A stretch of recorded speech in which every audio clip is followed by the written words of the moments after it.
हुआ पुत्र?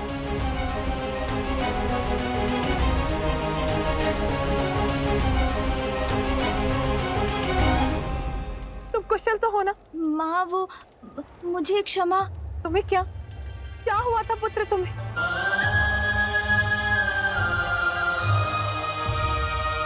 माँ आप व्यर्थ चिंता कर रही हैं। मुझे तो कुछ नहीं हुआ। देखिए सकुशल खड़ा हूँ आपके समक्ष। बस एक छींक आ गई थी मुझे।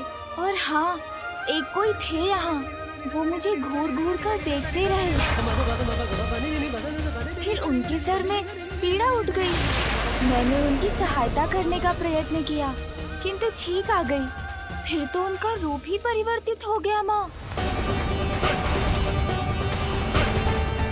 ऐसा प्रतीत हुआ उन्हें देखकर जैसे वो कोई भयंकर असुर हो।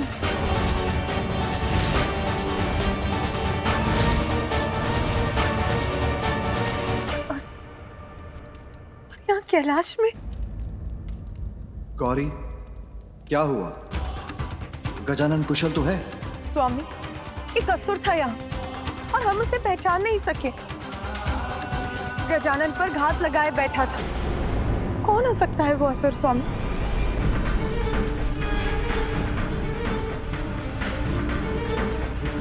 असुर और यहाँ कैलाश में? असंभव। ये मात्र इस बालक की कल्पना से अधिक और कुछ भी नहीं है। देवी पार्वती, आप चिंता मत कीजिए। वो जो भी था अब चला गया है। और अच्छी बात तो ये है कि वो गजानन का कोई भी अनिष्ट नहीं कर सका। महादेव, कदाचित तब तक कैलाश की सुरक्षा और सुदृढ़ करने की आवश्यकता है जब तक गजानन थोड़ा बड़ा नहीं हो जाता। माता, इसी पल से मैं और अन्य सभी गण बालक गजानन के समीप रहेंगे, सदैव उन पर दृष्टि बनाए रखेंगे। आप चिंता ना करें।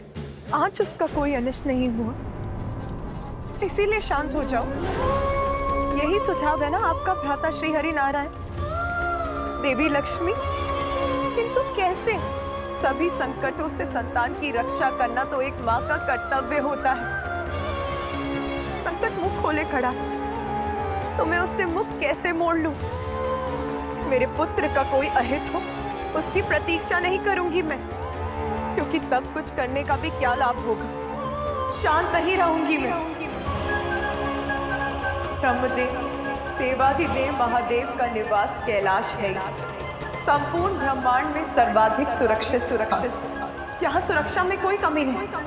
कमी है तो कहीं ना कहीं प्रारब्ध में, जिसके कारण चंद से ही मेरे पुत्र के जीवन पर कोई ना कोई संकट छाता रहा।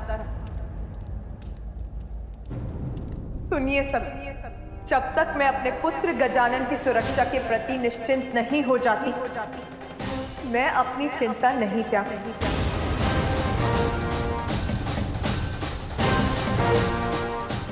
चंद के कुछ समय पश्चात स्वयं उसके पिता महादेव के त्रिशूल ने उसके शीश को उसके तन से विलग किया। फिर उसे एक नवीन शीश एक गज का ही मिल सका।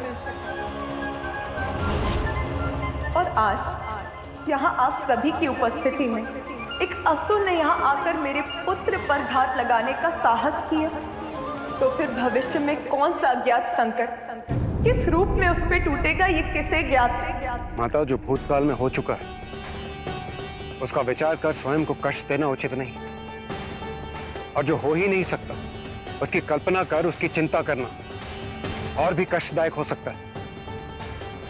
माता, इस सुर सभा में किसी असुर का प्रवेश करना असंभव है, और हमारे पास यहाँ किसी असुर के होने का प्रमाण भी नहीं।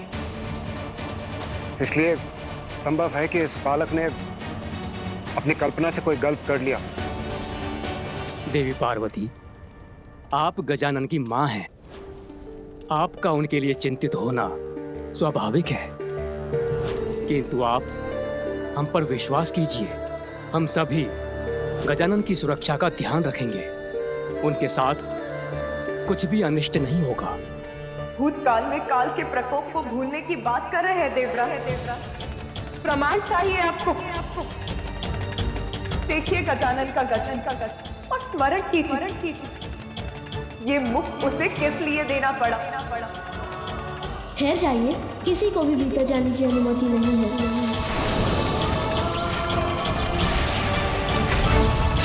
ये उसके प्रारब्ध का ही प्रमाण और प्रमाण चाहते हैं आप तो सुनिए। एक माँ का हृदय अपनी संतान पर आए छोटे से छोटे संकट को भी भाप लेता है। मेरी आशंका निराधार नहीं, मैं उसकी सुरक्षा के प्रति अस्वस्थ नहीं हूं ब्रह्मदेव। हमें उसकी सुरक्षा के प्रति कुछ और करना ही होगा। देवी पार्वती, तो फिर आप क्या चाहती हैं? ये स्पष्ट कीजिए। मैं चाहती हूँ कि आप श्री हरि नारायण और महादेव मेरे पुत्र का प्रारब्ध परिवर्तित कर दें, उसे देवत्र प्रदान करें।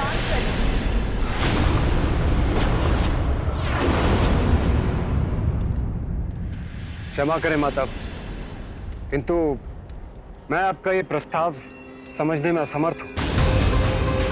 क्या केवल भोलेनाथ और आपके पुत्र होने मात्र गजानन को हम देवता के पद पर स्थापित कर